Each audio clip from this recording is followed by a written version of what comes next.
Well, Off-Broadway has a new play. It's called Downstate, and it's about pedophiles. I mean, maybe this is like some nuanced play where we like discuss like how evil these people are, but like at the same time we should have sympathy for how evil they are. Because I mean, maybe we should have sympathy for evil people, but I don't know. That's not what I'm hearing about this play. So we're gonna have to read this article and figure out what this play is.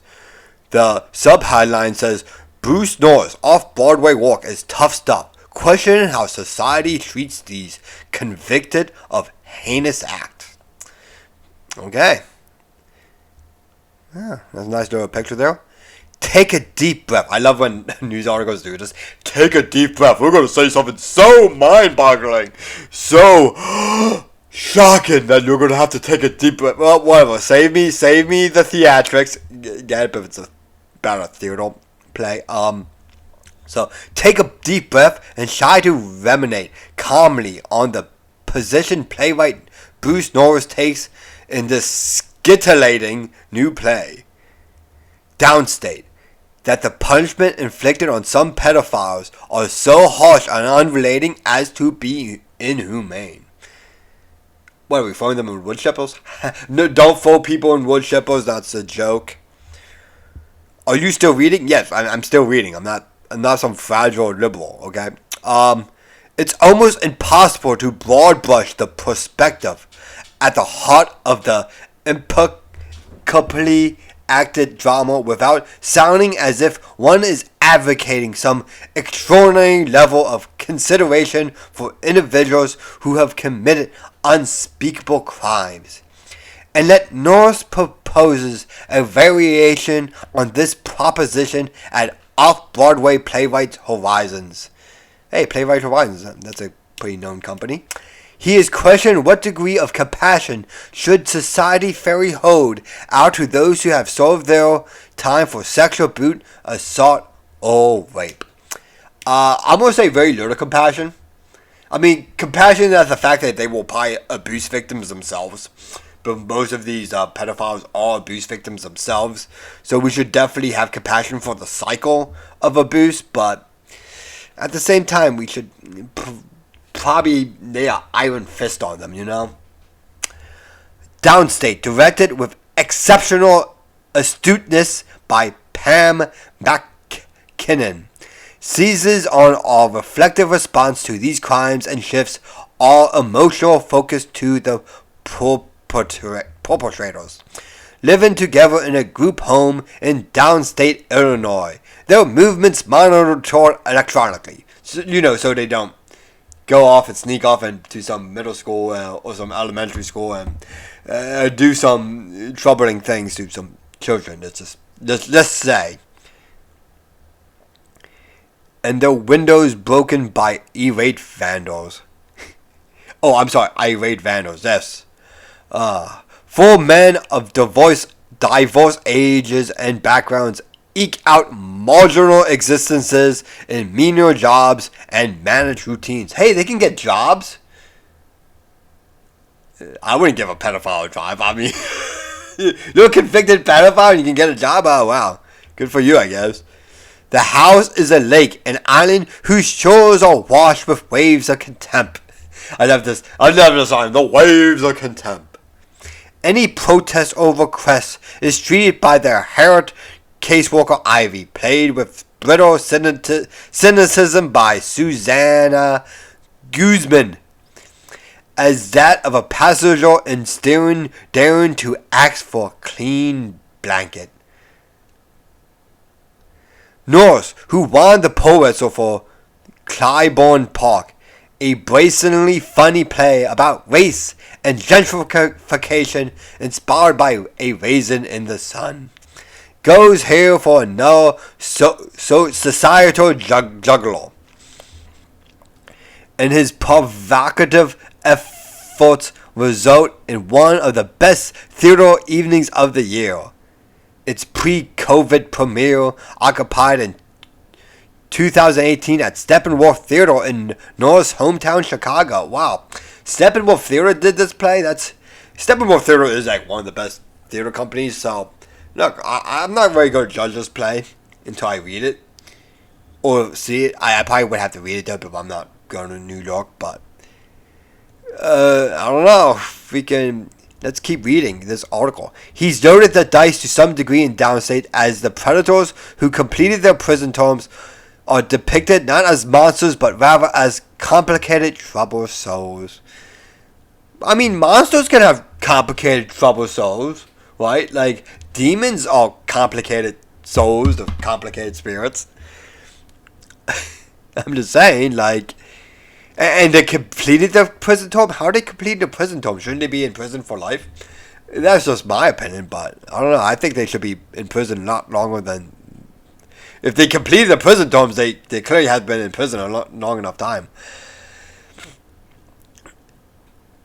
Then it goes into the different characters. Felix is Eddie Torres, is a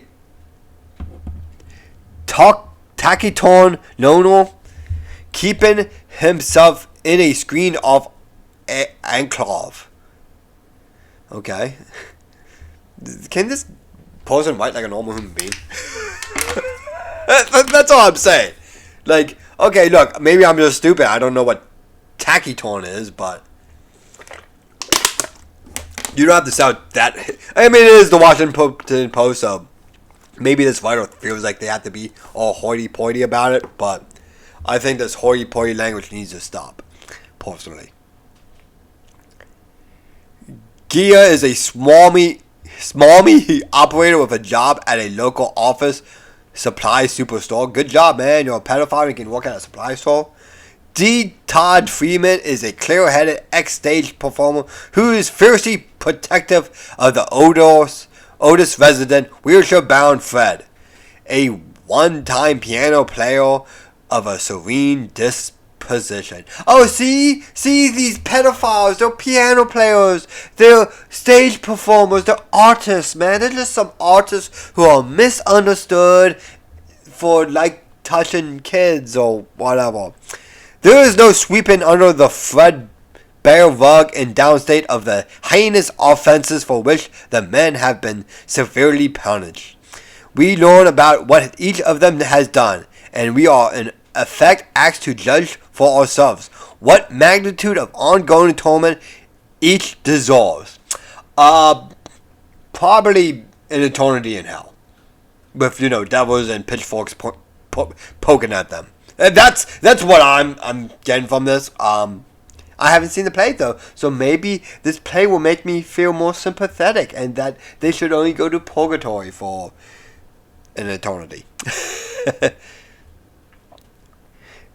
It develops here as an agonizing moral question, one that our retributive correctional culture would rather not have to debate.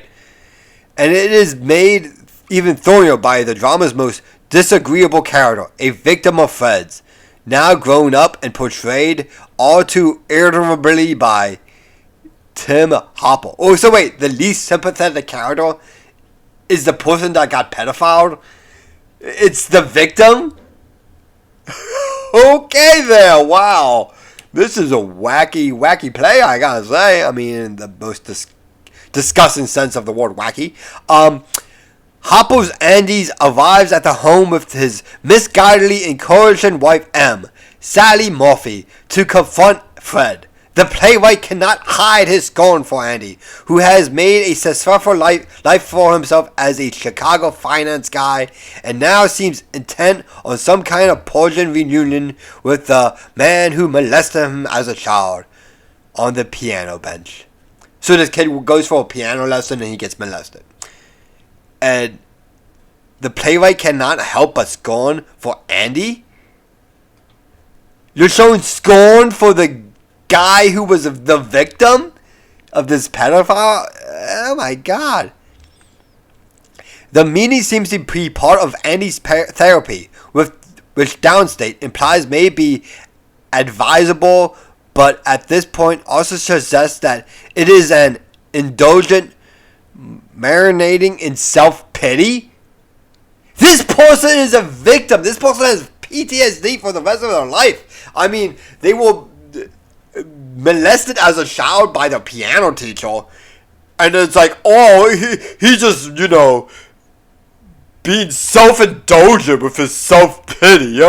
Get over it. You were only molested as a child. Oh my god, why? I mean, I hope this is more of like the Washington Post point of view than the playwrights. But this is pretty dark stuff, I gotta say. We are meant to note the chasm in Andy's and Fred's circumstances and the perhaps overlong gestation of Andy's desire for the suspect's experience closure. Fred's loss of mobility came about after he was sent upon the beaten brutally in prison. Okay. It happens in prison. Pedophiles get beaten. I mean, it's not that unique. It's kind of dissolving, you know.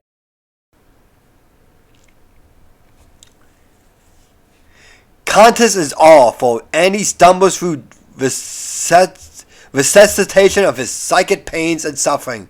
We have the physical evidence of the price that Fred has already paid.